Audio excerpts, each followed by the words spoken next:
ഉടമസ്ഥരുടെയും ജോലിക്കാരുടെയും പേരുകൾ നിർബന്ധമായും എഴുതി വെച്ചിരിക്കണം എന്നുള്ളതാണ് ഉത്തരവ്.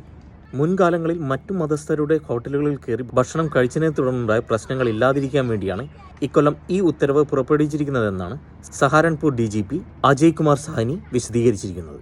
ഭക്തരോടുള്ള ആദരസൂചകമായി UP chief minister Yogi Adityanath ഇവർ പോകുന്ന വഴികളിൽ തുറസായ സ്ഥലത്ത് ഇറച്ചി വാങ്ങുന്നതും വിൽക്കുന്നതും നിരോധിച്ചിട്ടുണ്ട്. ഈ ഉത്തരവിനെതിരെ കോൺഗ്രസ് മുന്നോട്ട് വന്നിട്ടുണ്ട്.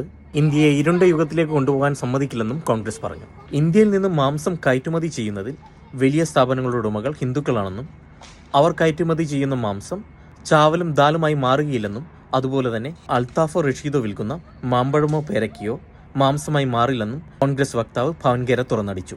ജീവിക്കാനുള്ള മനുഷ്യരുടെ മൗലിക അവകാശത്തെ ഹനിക്കുന്നതാണ് ഈ ഉത്തരവെന്നാണ് തൃണമൂൽ കോൺഗ്രസ് പറഞ്ഞത്.